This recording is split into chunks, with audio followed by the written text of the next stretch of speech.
welcome to another episode of Help with Natalie Cuomo. I'm here with Caroline Baniewicz. How are you? I'm good. I'm happy to be here. Thanks for having me. This is a very exciting day because this is the 100th episode of my podcast. Really? Yes. I can't believe you let me be your 100th Yes. guest. Congratulations. Thank you. That's amazing. Thank you. You've heard the statistic like most podcasts don't make it past a certain number. Really?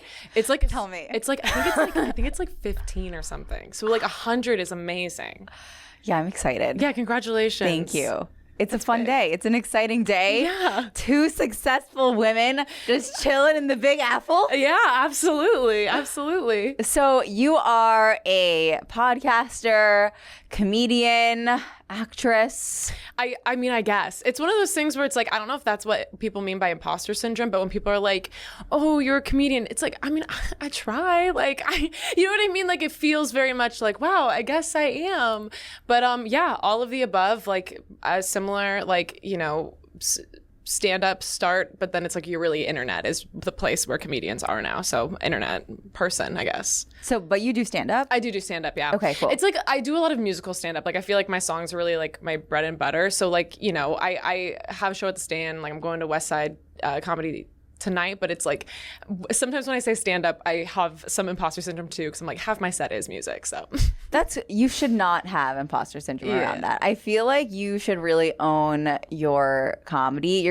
I like obviously like was doing deep dives, watching all your stuff. Your writing is amazing for your thank sketches. you. It's really nice. So original, super funny. Like you have to own the fact that you are a great writer. And I think we're in this place right now where people are trying to kind of undermine like content creators, people that make sketches online, honestly out of jealousy. And it's always interesting to me. I hate to be like the person where it's like you're behind or like you're old, but it's like one of those things where it's like they did that with podcasting too, and then before that they did it with, you know what I mean, like probably I don't know, but it's like I'm sorry, like there's a strike going on. Where else is a visual medium? Like I'm not gonna I don't know if I'm not gonna compare it to television, but kinda it's where we're headed. So and like Bo Burnham musical stand-up, like I think that it's funny because a lot of like the great comedians that have been doing it for like 30 years that I watch at the Stand or the Comedy Cellar, anywhere, I'm like, some of their bread and butter is like crowd work, you know? Yeah, isn't that crazy? And crowd work is shit on so much online. But if you were to go to a club and you watch these people that are true professional comedians, they thrive with their crowd work, and that's what audiences enjoy. And at the end of the day, comedy is for like enjoyment. It's for like being happy. It's escaping your life and this hour and a half of a show where nothing else matters. And I think people forget that. It's like that's really inspiring. The way you speak about it is really great because I feel like we all need to have a more open mind about all of this because it's all like it's exactly what you said. Like it's comedy. It's supposed to be entertainment, and like I think that there's a lot of I didn't realize this before. I did improv before the pandemic, and I didn't realize like improv and like stand up have like big beef. Yeah, but it's like I didn't realize they're so similar. No.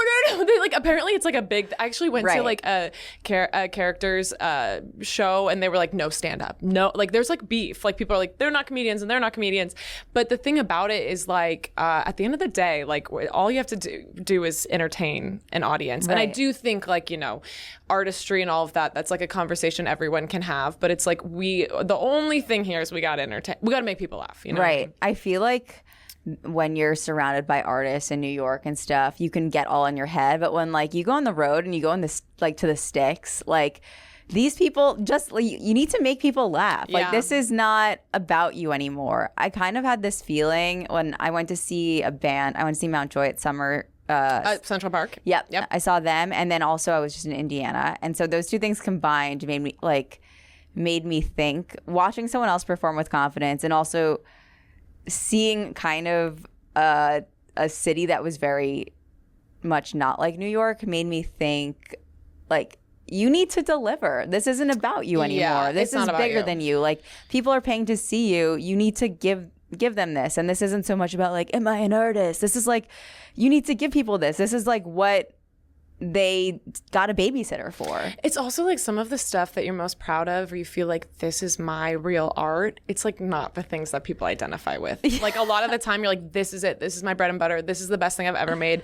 It like a lot of times people like are like, okay, whatever. And then the thing you throw together or the idea you think of like, you know, the crowd work that you're doing in real time, like that's what people actually identify with. So it's like we just have to be less judgmental as creative people and as of artists, because I think that the art will get better and we'll probably be happier. But I have a question, and I'm sorry if you've already probably said this on your pod, but you're talking about being on the road and like going to the sticks, and like I haven't really ever gone out and performed in like these middle of nowhere places. Do you feel like, not to like get too heavy too early, but do you feel like in those areas people like, you know, judge a woman comedian, judge a female, or judge you on your looks, judge you on anything like that? Like, do you feel like there's any of that there? Yeah, for sure. Definitely. For sure? I mean, it's hard to tell outright because you're like, it's not like people are necessarily like always saying it, but there's always like more prejudice against women in places that are less progressive. Yeah, I just feel like here in New York, it's like almost like, whatever you look like, are you funny or not? Like whoever you are. But like I imagine, because you're on the road with Dan, I imagine the response to you too can be different. Yeah, I definitely feel that people have different expectations for men and women. But I also think that even in New York, so I'm from New York, and I guess when I've been traveling, I didn't even realize all these people that are in New York are actually just from these places. Yes, yeah. And they honestly also have these kind of subconscious programmed things when they see a woman walk on stage. 1,000,000%. And so many female comedians like really dress down or feel like they need to like hide being attractive. And it's interesting, like for me, most of my negative comments online are just like, it's just because you're hot. I'm just looking at this because you're hot. Show me your tits. Right. Yeah. And I feel like women are, regardless of where you are, just treated a little bit differently than men. No, I always like think about like the meanest comment online for a guy is like a nice comment. I know. Like you know, like shut up. Like I'm only reading this because you're like something like that. That's like all my comments. Yeah. But like, and that's like their mean comments. But like the ones where it's like, I'm gonna kill you. You're a whore. Like shut your whore mouth. I'm gonna find you. It's like that's like actually a mean comment. Yeah, exactly. Yeah, exactly. But yeah, interesting. I was just wondering when you said the sticks. I was like, I wonder if you know, run into that. Sometimes I feel like, yeah, I don't even know how to articulate it, but yeah, not to the audience member who's like, ugh, this again. Sorry. Well, I'm not sorry, but you know, not to get into it quickly. No, I feel like you're crushing it. Your sketches are hilarious. Nice you just did Just for Laughs. Yeah. How was that? It was cool. So I did the creators one, which is different than the stand-up one. Like we like basically they showed our videos rather than us doing stand up. And I like felt some jealousy for everyone doing stand up just because like how cool, like they were performing in this awesome theater. But then I also saw how much pressure that was, and like my Just for Laughs experience was a breeze. Like it was really like super easy, super fun, just like happy hours. And like, you know, like the day of I got maybe a little nervous because there was like a panel and they were gonna ask me questions, and like I couldn't obviously prepare for that, but it was easy breezy fun. Yeah, I had like I just saw how much like anxiety came with them, and I was jealous. But that's, you know, my experience was way easier. Do you feel like being online as your main work has made you have a hard separation between like work and fun? Like, do you find it hard to like shut off your work brain? Yeah, but I also am like someone who is raised to be a workaholic. Yeah. Like my dad is a workaholic, and I think that like I'm the only creative person in my family. And I really had to like break out and like ask my parents if I could be creative, if that makes sense. Like, can I get less? Can I do that? Like I was like, can I do theater? Like when I was like a junior in high school. So like I'm the only creative really person in my family, and I come from like workaholics. So even if it wasn't online, I would not be able to separate. I'm like only now, like in these last year, have learned how to like turn it on and off. But I feel like because of the nature of what we do, it's fun. Like I don't want to turn it off. Yeah. I used to live with these two guys from my school, and I remember one of them always being like, you don't have to work so hard. Like you don't have to, like hustle this hard. Like you can enjoy yourself. And I'm like, this is fun to me. Right. So like I don't mind it. What do you think that creative energy came from? Ooh. I have no mental health crises. Yeah. I don't know. I think it's just some people need to express. I think everyone needs to express themselves. And I think like when I was growing up, I don't know how I feel about this per se, but like at the time that I was growing up in particular, like Glee was so big, and there was this show called Smash that was like musical theater that was really big. And of course I like loved to sing, and Hannah Montana, but I do like sometimes wonder like, why do we tell kids that they have to be like pop stars as their dreams? Like, can we like maybe like Disney Channel have less shows about pop stars? I know that they're trying to monetize their music, but I do think, a little bit of that. I think every kid grows up and is like, I want to be creative. I want to be a singer. I want to be an actress. And why did it stay? I don't know. I think that I wouldn't say I was like a quiet kid, but I do think that I had a hard time putting myself out there. And I think I saw it as a challenge. And I don't know. I don't know why. I think, maybe like just needing to express the way I felt inside. Like I was just such a depressed kid and needed to express that somehow. I don't know. Yeah. I don't know. Do you feel like, why do you think that you're a creative person?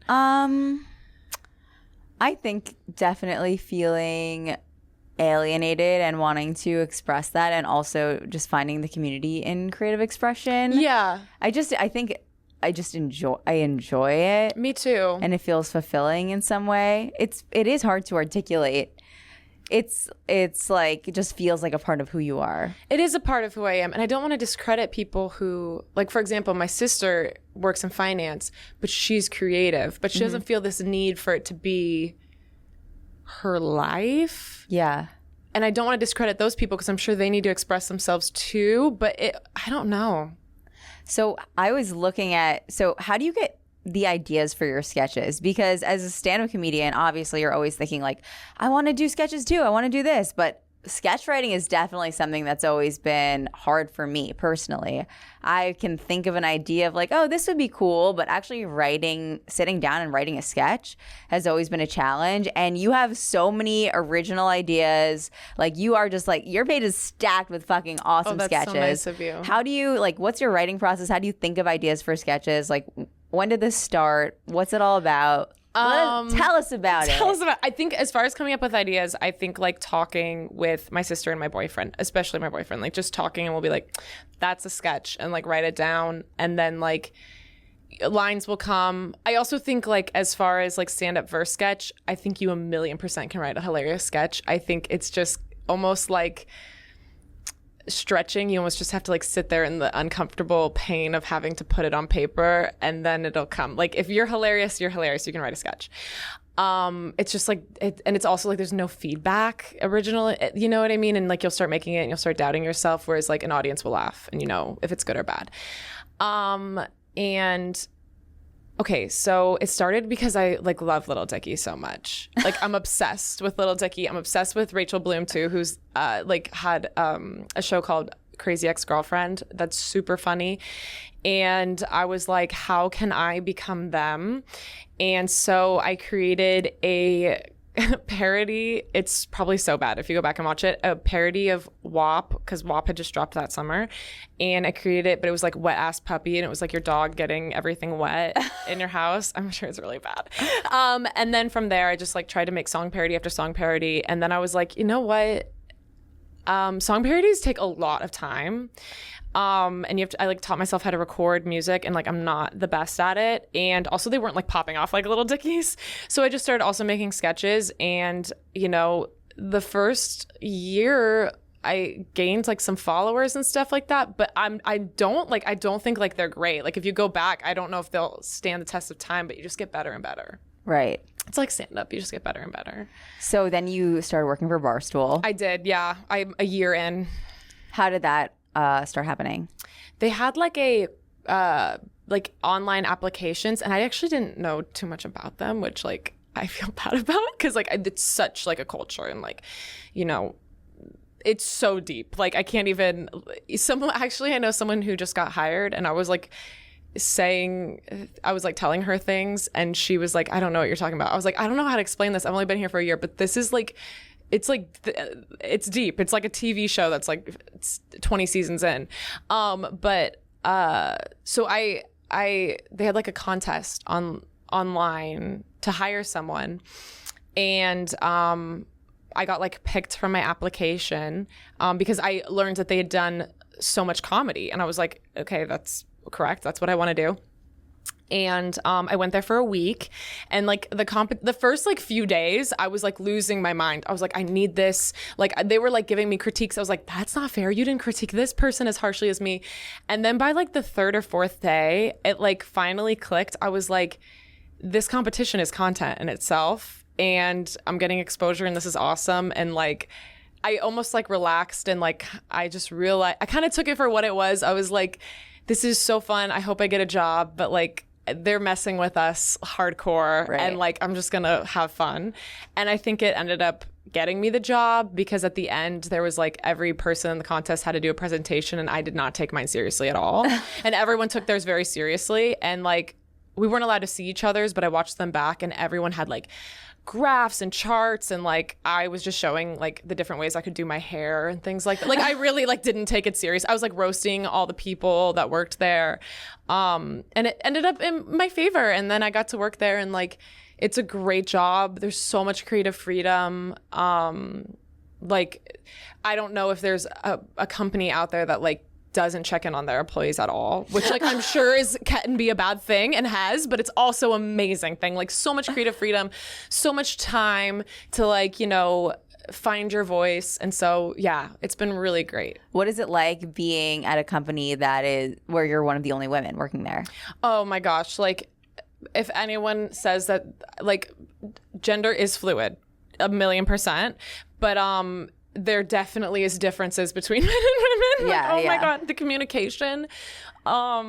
Like just absolutely, it's like hard, like listening to each other. It's difficult, but also like the men all mean well. And a lot of them are great people, but you know, it has its challenges. But I'm so thankful to like for my job, and like, you know, I've met some really great people, and the girls there are amazing. But yeah, no, it like has its challenges. Like anyone who says it doesn't is lying. Like it has it, or is in denial. Right. But yeah, it's like really dirty too, and also so much drama. And I'm like, you guys are saying women are drama? I've never seen a company with more drama. They love drama. It reminds me of the episode of The Office where Andy's like, I hate drama. I hate drama. I love drama. Of course, like it's like they are the biggest drama queens, because girls, I think like I don't think we like the anxiety of like the conflict. And so some people may say that we're fake, but like I think girls will find ways, even if it's like, I love your outfit or something like that, we'll find ways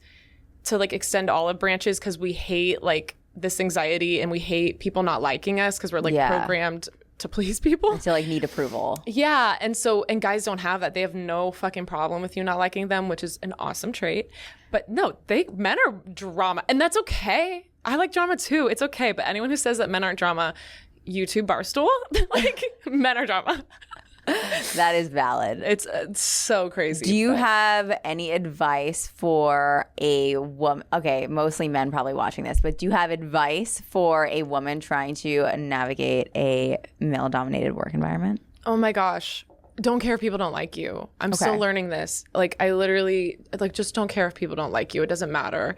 And also like men show respect in a different way that women do. Like they're never going to verbally say your work is good or like things like that, and that's okay. Like they just it's the communication's different, and that's totally fine. But yeah, don't look for respect. Don't care if they like you. How do you feel like men tend to show respect by like teasing and like making fun of you and stuff like that? I don't know. Or is that more like a comedy thing? Or well, you know what? I think that is respect. I do. Yeah. I actually do. Now that you say that, like they kind of like I don't know, is rag the right word or bag on people that I they know like? what you're saying. Yeah, I don't know the right one, but I think they do that to people they like. I'm trying to think.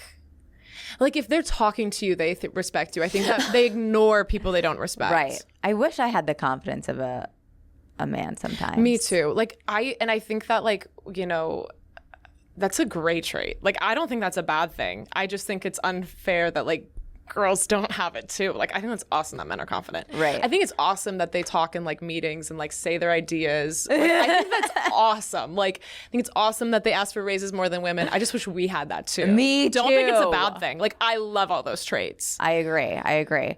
Okay, other question for you. So a lot of your like the quick reels, it's satire. It's like purely ironic, right? For example, like the Lin-Manuel Miranda one, the Hamilton one. Oh my God, I was so scared posting that. Exactly. So I'm like, you're being like, for anyone watching that hasn't seen it, it's like you basically saying like, it's not fair that like. You need to cast white people in Hamilton. It's not fair. Right. But you're obviously being sarcastic. But is it like, obviously your whole page is sketches, so it's not as scary, but do you get scared posting something that's like satirical and out of context that like maybe people aren't going to get it? I feel like I have a rapport now that like it's not as scary. That one was scary because like it's so obviously racist what I'm saying. But if you watch the whole video, you're crazy if you don't like I have like a finance one where I say if you saved $1 a day for a year, you'd have $30,000. And if you're commenting me, if you're DMing me, making fun of me, like all I'm thinking is that your IQ is like 2. Right. Like there's no like. You're just so obviously an idiot. And like people will repost it on like grind set things and be like, this is why women can't, whatever. And I'm like, even if you know it's a joke and you're trying to pretend, it's like, it's so obviously like you're such an idiot. If you like you're not funny if you can't understand that. And even if you don't think my reels are funny, if you're like trying to fight with me, like you're just so stupid. I can't even respond because it's like arguing with a child. But I feel like some of the best satire is just like the deadpan being genuine as the satire. Yeah. Like the Blue Man Group one is like so good. I'm like been trying to do a video with the Blue Man Group forever. That would be. They were like emailing me and then they stopped responding. I'm like, come on, guys. Wow, that would be really fun. I know. I think that the longer, it's kind of like anything, you just get numb to it. And like internet hate is really hard. But like, I don't, it's like, it helps you find your people. Like if everyone's shitting on you for something, like it gets pushed in the algorithm and then the people find you and they start like fighting for you. But it's hard because it's like, this is just a minute of me. And like, I can't, even like in some of the things, like I had one for National Women's Day where I was like, you can do anything a man can do. Like comment on your coworker's body or like all these like negative things. And it's like, but I love men. Like, don't get me wrong. Like, these are just like traits that like women don't do that some men. And it's like, you can't like explain that in a reel. It's like supposed to be for comedy. And if you can't laugh at that, like, I'm not for you, and that's okay. Like, keep scrolling. We were driving when we were driving to Indiana. Me and Dan, we stopped at this like Italian like pizza place or whatever in Pennsylvania, and there are these two old they're like grandparents. And they saw like our tattoos or something, and they were like making comments about them. Oh, love that. And then Dan was like, and I was like, I had a thought. I was like, you know what? I did not get tattoos for old people to like me. I actually got tattoos for people not to like me. And having that thought kind of made me think about negative comments in a different way. And I was like, I actively made choices in my life for certain people to have an aversion to me. And that kind of made me feel better. Like this was a choice that I made. And the opposite of love isn't hate, it's indifference. So if you hate me, I'm doing my job. Right. Because you have a reaction to me. It's funny. What is up with old people commenting on people at like restaurants? Like they're so loud. One time, I know. They like think no one can hear. I don't get it. One time it was like a bunch of coworkers and me, and we were going out, and like, not the most outrageous outfits, but like crop tops, and like this old couple were talking so loud about like how we're like whores. I'm like, you guys are honestly badass. Honestly, like to be talking that shit. So confrontational. God, yeah. The only time I'm that confrontational is when I'm like, I get angry. Like when I was driving and for like an hour looking for parking, I was like, this car cut me off, and I was like, oh, you think you're gonna cut me off? Okay. Yeah. Oh, fuck yeah. No, absolutely. But never. I'm never gonna just comment on someone's appearance for no reason. It's so. Have you watched Beef on Netflix? No, what is it? Okay, it's Ali Wong and A23, and it starts with like basically like road rage. And you should watch it. It's like so good. But it's basically like how like getting back at each other, like how far it's so over the top, but like how far it goes, and like basically this one road rage incident, like totally like they keep trying to get back at each other, like they find each other. I don't know. It just made me think of that. But yeah, it's like, I'll never understand like people starting things with people for no reason. Like, Same. Just like keep scrolling, keep eating your food. Like, why start things with random people at restaurant? Like, it's just so, mentally unwell. It's incredible though. It's just crazy. It is fun to watch on TV. No, 100%. It's fun to watch at work. Like, it happens all the time. Like, just starting things with people. So you got a bachelor's in musical theater. Yeah. I am My biggest downfall. No, I am secretly a theater kid. No way. What's your favorite? Wicked. Oh my God, Love. Yes. We have like a Glinda Elphaba thing going on. Oh my God, we do. We kind of do.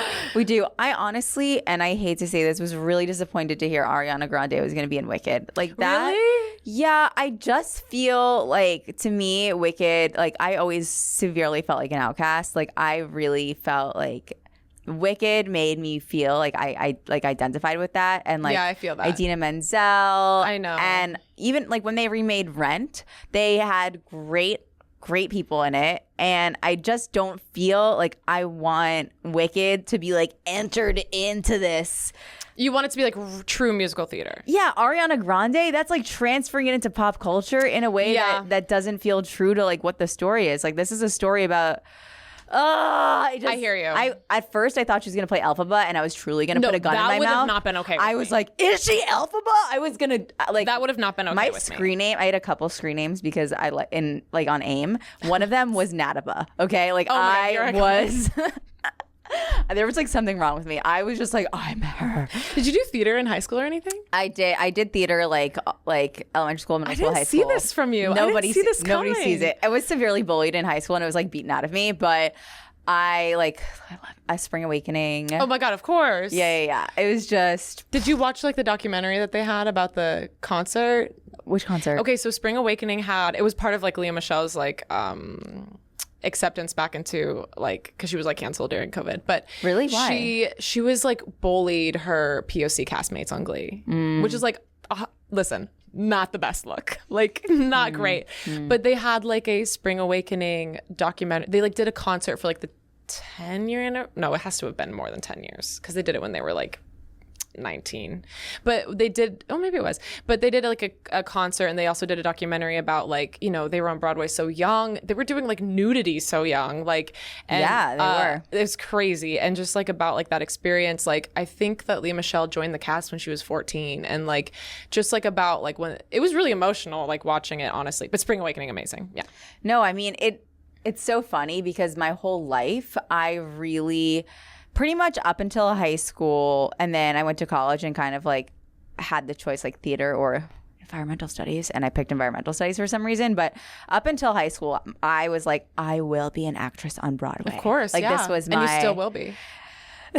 It's funny because I was like, I was obsessed with going to Broadway plays, waiting at the stage door, like all this stuff, and getting my like playbill signed. Oh my God, I love And this. like all I wanted was just to like be in a musical on Broadway. And like it's funny now being a comedian because everyone says like, would you really want to perform the same play every single night, blah, blah, blah, 8 times a week? But then I'm like, I'm doing that right now. I'm doing a 10-minute play every single night. Yeah. It's just like, but yeah, I feel like I haven't seen like a musical in a while. I saw Little Shop of Horrors last year. I need to see that one. I need to see, there's a Shucked I hear is hilarious. Yeah. I saw Parade on Broadway. I cannot. Really? I know Ben Platt just left, but I cannot, if it's still going, like I cannot recommend enough. It was one of my favorite shows I've seen. But what I was going to say, I have a hypothesis, and hear me out. Mm-hmm. Okay, you were talking about you got tattoos so people would people would have an aversion to you, right? Yeah. My therapist used to tell me, because I come across very bubbly, and like I was like, you know, struggling mental health wise. I have like my whole life. And she was telling me, I think the problem with you is that your insides don't match your outsides, and it's a disconnect for people because they visually see a bubbly person, and like you can deliver that socially, but like people can't really connect with you, right? Yeah. And I think that there's something about Broadway, like you're putting yourself out there, like you're like, these are my guts, you know what I mean? Like I have to put my guts out here. Like I don't know how to explain it. I have like things on the inside that I just need to get out. I feel like you doing stand-up, you being attracted to Broadway, all of these things are like, I have this thing inside of me and I have to put it out there. Yeah. It's not even because I want you to judge it. It's not even because I want you to like it. It's like, I just got to do it. I feel like tattoos are a similar thing with that. It's like, I got to let you know that I got shit going on, negative or positive. Like, I got all of this stuff and I got to show you my guts. It's just like an energy. It's who I am. Yeah. I feel like people really there's a stigma around the music of musical theater, but there's like a reason, like personally, that I was more into musicals than like straight acting, because the emotion that comes with singing and music is something that's intangible, right? Like it's something that like, when you go to a concert, I feel like I learn so much about my own stand-up every time I go to see a concert live. It's a language. It is, and it's a way that people are connecting. Like, I will never forget when I saw Tool live, what the lead singer said. He was like, I think about this, and like I try to even say it on stage sometimes when I'm hosting, like, this is the time where nothing else matters and it's just all of us together. And completely, it's like it's so tangible. And also like when you're you're just sharing this raw feeling that everyone is feeling. And it's just, and you can emote. Like sometimes it's not even the words. You can't do that with out. language the same way you can with music. Totally. And like even in Broadway, I used to like I saw my first Broadway show when I was like 19 or like I was old. And the overture, like I just lost my mind. I was like weeping during the overture. Like I think that even without the words, like there's just so much emotion that can be put into these things. And it really is another language. Yeah. And I feel like music is one that I think is a little more universal because the entry level is so low, but like dance is the same way. Like there's so many different things like that, and like, I mean, we're just all so lucky as like human beings that it exists, I guess. But yeah, I don't know. I love that you're into theater. I also, with Ariana Grande,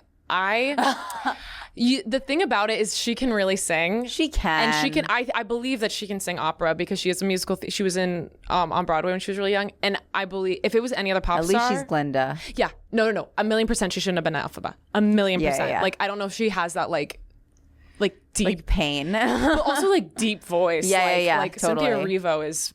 Yeah, of like just got like a thickness to her voice. I just feel like Kristen Chenoweth had this like kind of of course, like this shrill in her voice, of course, that I really liked. But I agree with that too. Yeah. She's the goat.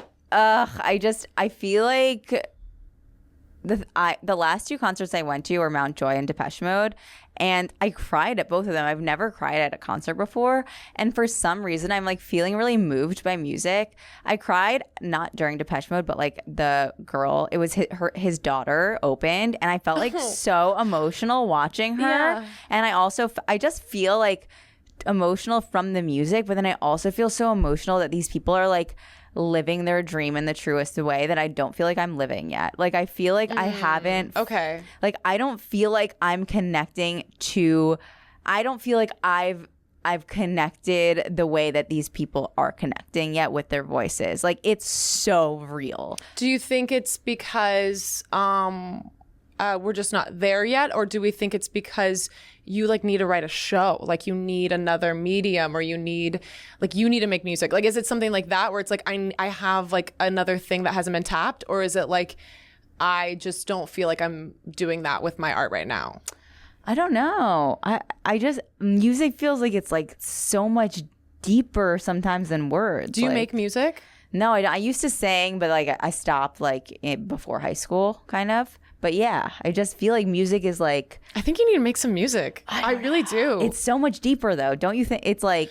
I mean, I'm partial. Yeah, like I feel like it's like interesting to have like things happen for me in comedy and like have. I mean, like I struggle with this all the time and have like this like need to make music and like need. the thing about music is it's really hard to make, and it's like expensive to make, and it takes a lot of time to work on one singular thing, one singular song. Like you can't like churn them out, like unless you have like a whole team.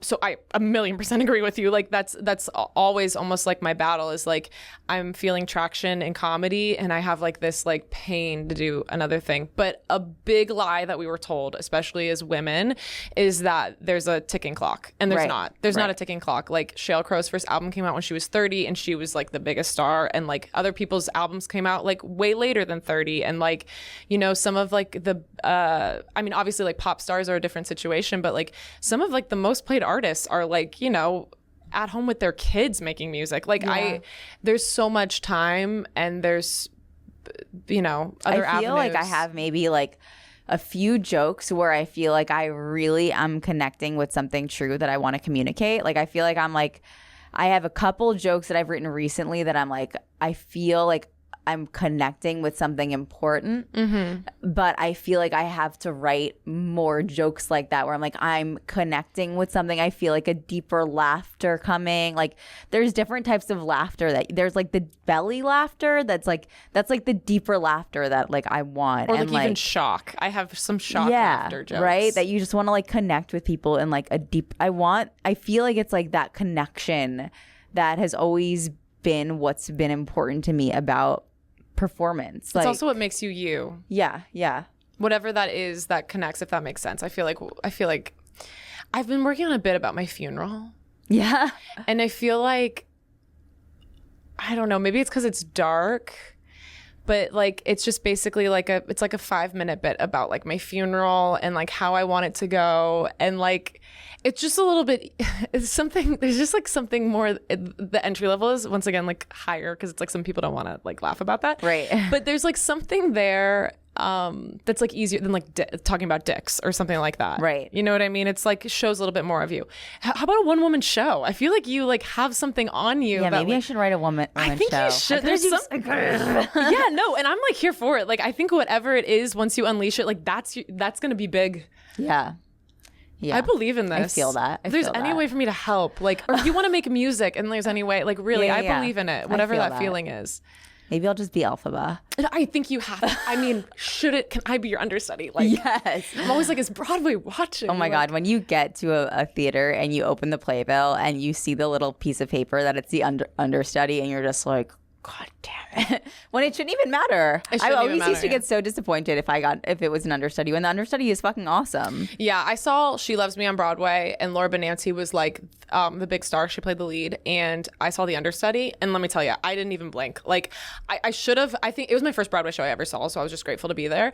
But the understudies hustle, you know, they really hustle. They have to know multiple parts. They're incredible, yeah. But I feel you, like, especially if you're like seeing a show for whoever the celebrity is. I know. That's the other thing about Broadway. Everyone in it is a celebrity now. Like reality stars. I don't like that though, because I like people that are like genuinely trained for Broadway. Like I was obsessed with Harvey Firestein. Of course, yeah. Like I saw his last performance in Hairspray and his first performance in Fiddler on the Roof. Yeah. Wow. Yeah, I know. I'm actually an insane person. Like I waited for him at the stage door in Hairspray. Like it was the last performance. He got like flowers, and then he signed my Hairspray visor and he said, "Hello, Cookie." And you probably could sell that for a lot of money.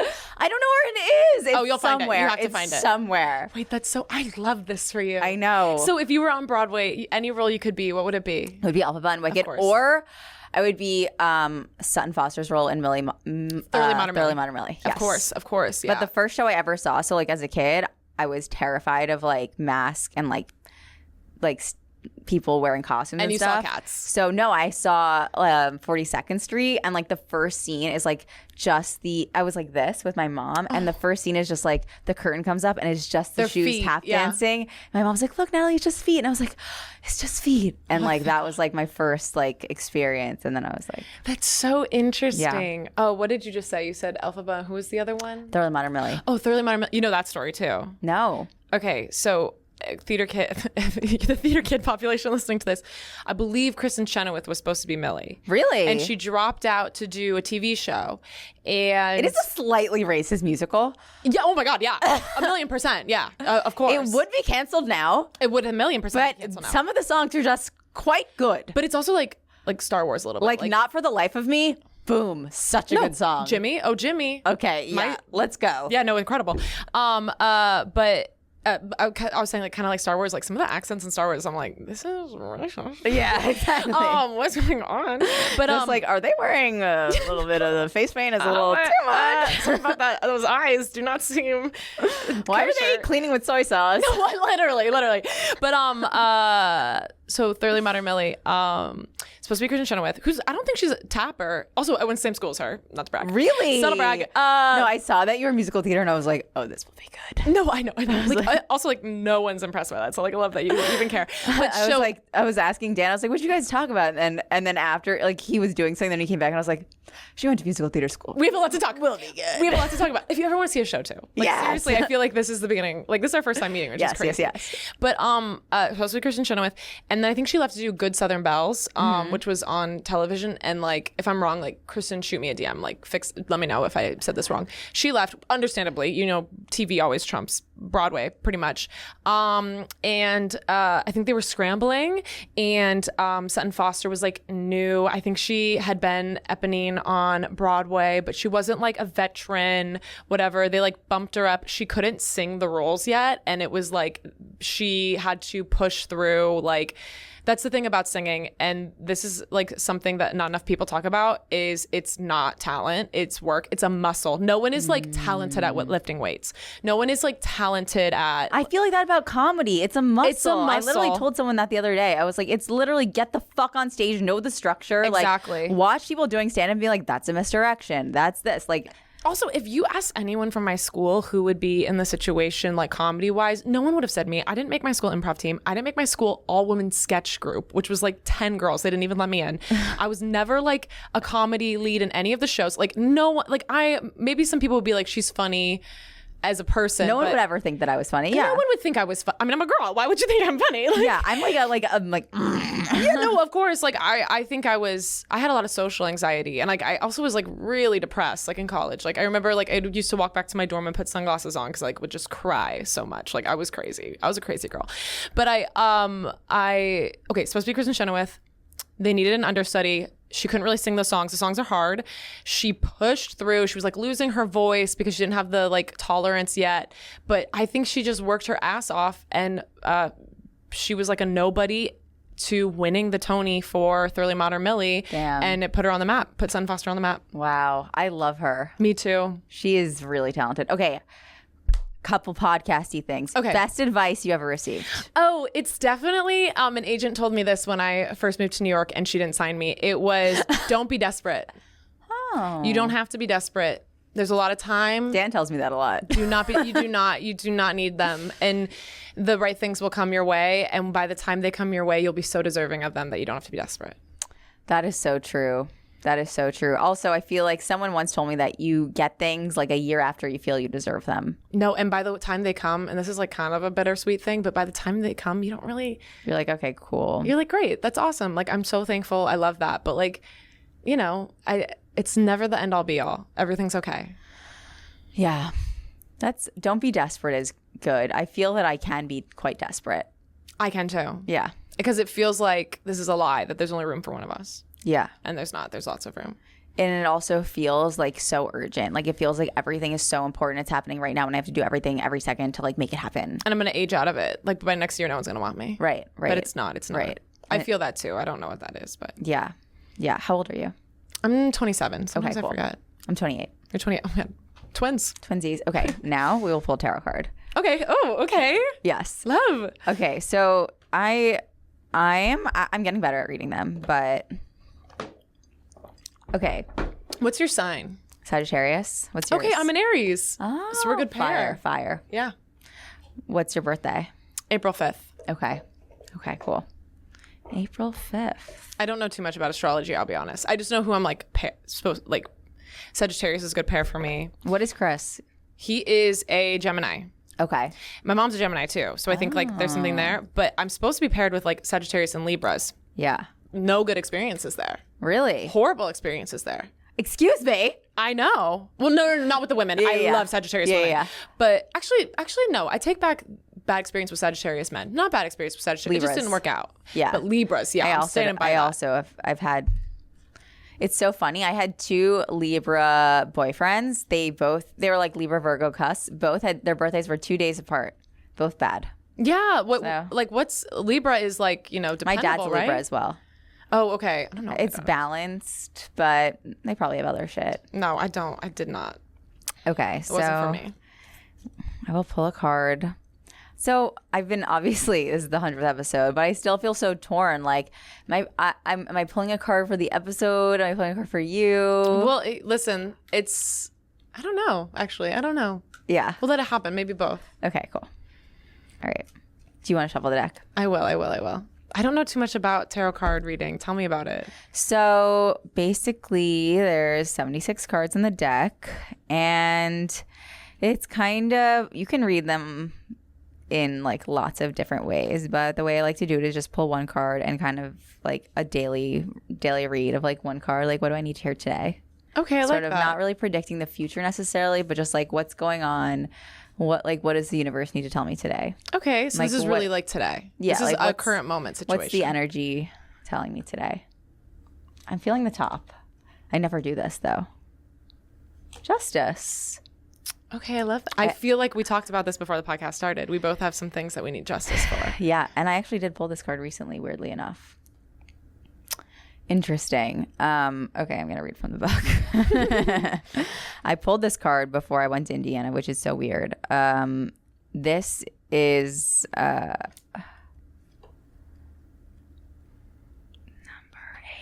8. Okay. With tails entwined, 2 cats look directly at you, waiting for you to choose between them. Which is right and which is wrong? The Justice card implies a weight or heaviness surrounding a choice you have to make. Now is not the time to shun the concept of divine balance or karma. All your choices affect your life and sometimes the lives of those around you, both now and in the future. I'm trying to think. Do you have something right now that you feel like you have to decide between and karma is like a consequence of? I really, truly don't. I don't. 2 cats look directly at you, waiting for you to choose between them. Which is right and which is wrong? The Justice card implies a weight or heaviness surrounding a choice you have to make. Now is not the time to shun the concept of divine balance or karma. All your choices affect your life.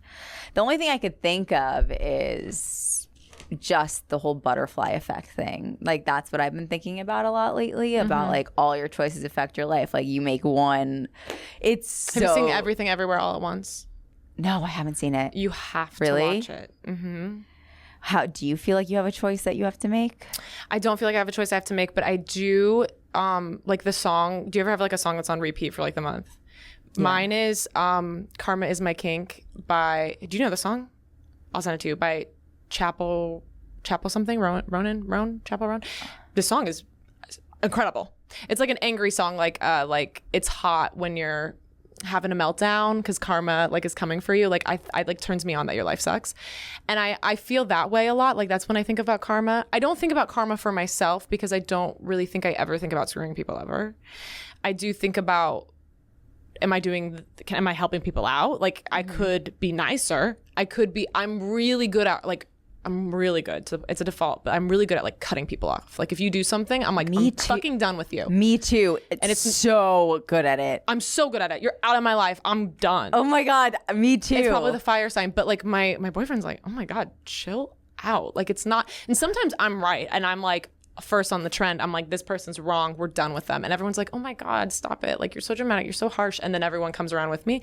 But I've been wrong. And I've been wrong a lot. And like, I don't give people a chance, and that's wrong, and so that's like the only thing. Like I feel like I could be nicer, but I don't ever like screw people over. Sometimes I feel like such a narcissist. I'm like, I'm so powerful. I made that choice, and now they're gone. I know. I feel like that way too. Like I feel like that too. But I don't know. There was something else I was gonna say, but yeah, I don't know if I feel any justice, but maybe it's about to happen.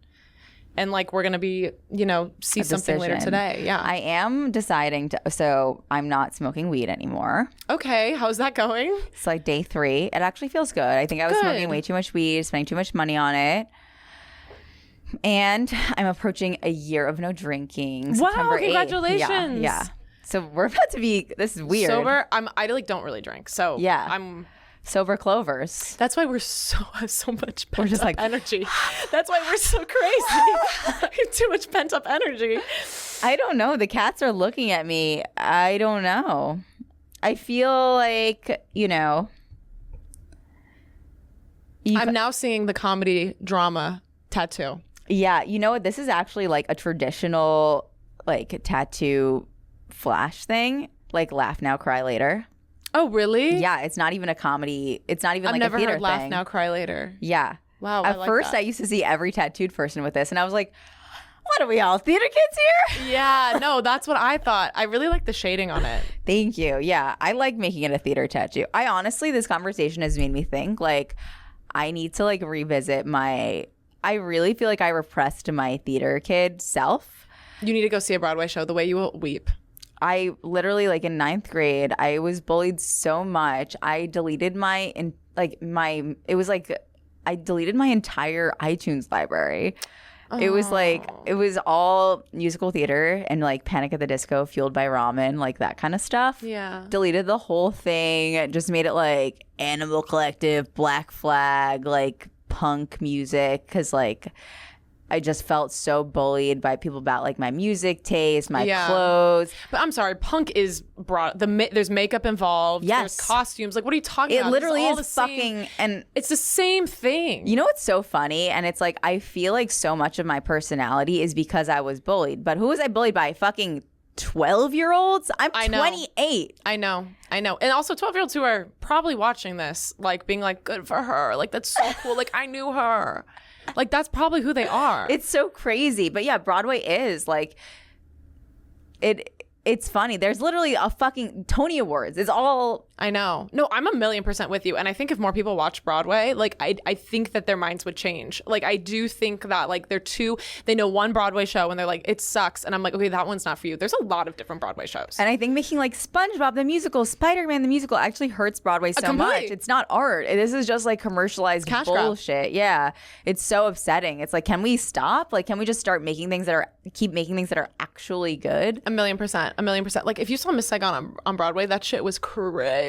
Yeah. It was crazy. It was like they had like this like helicopter that came in from the back and they did like lights and they had like air blow that made you feel like you're immersed. Like, I'm with you. I just don't think we need to be more open-minded, okay? I agree. We need to be more open-minded. We need to go see Maybe Broadway that's why shows. the cats are fucking eyeing us. Okay, last question. And I would kick myself if I didn't ask you this. You're from Dallas, Texas. I am, yeah. So I'm from New York. I'm from Queens, but I have a fucking Buc-ee's tattoo. No, you don't. Stop it. Can I see? It's here. I'll show you after. Okay. Yeah. I literally tweeted this. I was like, I don't know what makes you motherfuckers go so crazy for this guy. I don't get it. Like, I know that the bathrooms are clean. I'm with you. I love it. I love that the bathrooms are clean. I love that it's big, but people like go crazy for this guy. I know, for Buc-ee? They lose their fucking minds over Buc-ee. I know. You don't feel that way. I guess. No. Why? And I don't think I'm a contrarian. I would hate to be. I hate if the reason why I feel this way is because I'm like in a contrarian. I'm like, I don't want to be that way. No, because I also feel this way about Whataburger. I'm like, guys, what's the big deal? I don't care about Whataburger. Yeah. But people, listen, I get it. The bathroom's incredible. But like, what is it? This guy sells merch. Buc-ee's moves merch like no other. Like he is he is a fucking rock star. And I'm like, why? Like this buck-toothed bitch, like what's going on? Okay, this is my feeling. I don't even care about the bathrooms. I don't even care about the pumps. Is it the nuts, the corn nuts things that they sell? I like the snacks. I like the stuffed animals. Okay. I liked the merch, and I like that it's like a Home Goods mixed in. Okay, like a Cracker Barrel. Like there's also like you can buy stuff there. It's like you have like a Home Good. The Cracker Barrel is just too trashy for me. Oh no, I get it. But like they sell like knickknack, like they sell fun stuff. Yeah, you but can like the reason I'm not like a Cracker Barrel hound is like I'm like you go you're walk not racist in there. enough. Yeah. Yeah. You're like this is trash. But like a Buc-ee's, you're like, oh, a little bit of this, a little bit of that. Oh, maybe I'll buy a stuffed animal I can hold in the car. Maybe I'll put on a T-shirt. Maybe I'll have a snack. Maybe I'll get a little barbecue. Then they have a whole, I don't know. I just see everyone's wearing this like this beaver, right? He has like a hat that goes like this. He has no fucking neck. I'm like, this guy is not hot enough. Like for all, like you are a really hot girl. Like you are an top tier. He looks hot like bitch. every single one of my exes. No, literally. Maybe that's why I'm pissed. I'm triggered. I'm like, this guy has no fucking fucking jawline. Like, no, it's like crazy. I'm like, teeth. The teeth. Like, it blows my, no, Bucky, no, here, you cracked the code. Bucky is that guy who like really cracked the code. He became super rich, right? He's like in finance, he's rich, and now he's dating tens. And it pisses me off because I'm like, no way in hell this loser from Texas should be on like a hot bitch's body like this. He is. He's right on my thigh. Okay, that he girl bossed his way up. Here's the thing. I also feel like I met him. You know, he's standing there. He walks around the store. I ask him for a picture. He doesn't say anything. But aren't you afraid of masks? Like you said, 42nd Street? I used to be, but now when I see him, I'm relaxed. Like I'm gonna fucking ride that guy. Like, oh yeah. I mean, I want to sit in his truck. I know.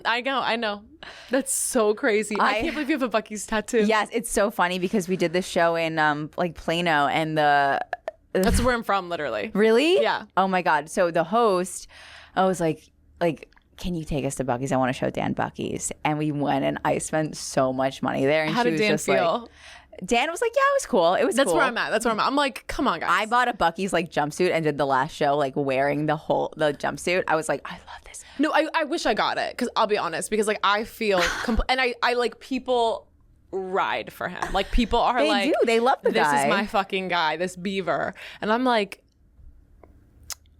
I don't know. But also, like, to defend Bucky, like, I lose my mind over the Muppets. Like, I can't explain. And people don't get that. They're like, the Muppets are weird. No, I fucking would kill for Pepe. Like, really? I love the Muppet. Oh, yeah. I can't even picture King the guy. Prawn? He goes, I'm a King Prawn, okay? I'm Pepe, okay? I lose my shit over Pepe. I piss my pants thinking about him. So, like, that's how wet I am. I piss my, no, I'm just kidding.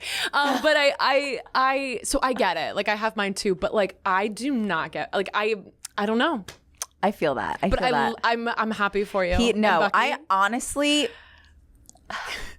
the nuggets, the beaver nuggets. I know. I get it. The nuggets, the sandwiches. Maybe I just need to spend more time with the guy. Take him out to dinner. Yeah. I just need to like talk to him a little bit longer. But yeah, the thing is, I do wish their politics weren't so strong. Are they? I think they do have some strong politics, but I'm going to put that off to the side. If the product's good enough. I don't even know what the politics are. I just know sometimes I get an occasional comment about it, and I just ignore it. Listen, I eat at Chick-fil-A. Yeah, I'm not spending enough money to actually be making a difference in their politics. No. Like, I know. And it's like, here's the thing, is like, if you have a really good product, you can be a bigot. I hate to say it, but beavers can't vote. People listen to Kanye. Like, sorry, his product's great. And I it's bad, but yeah, beavers can't vote. Yeah. But beavers can donate their hardcore cash that they're making from Bucky's. You're not making that much. He's not getting dividend from your tattoo. No, he's riding a chopper on it. Yeah. It's Bucky riding a motorcycle. I have to see it. Yeah, I will take down my pants after this. All right, Caroline, where can people find you? You can find me on my socials I'm gonna spell my last name for you guys, okay? At Caroline Baniewicz. Caroline, B as in boy, Aniewicz, C as in cat, and Z as in zebra. Like Instagram and TikTok, and I have a sketch show that you can follow. Please end this. And we're on YouTube monthly doing that sketch show. And you can also come to my stand-up shows that are posted on my Instagram. And you can also listen to my Spotify. Thank you. Broadway, if you're watching. And thank you guys so much for watching. 100th episode. Big things coming for the podcast. So stay tuned. Make sure you like, comment, subscribe, and we'll see you next week.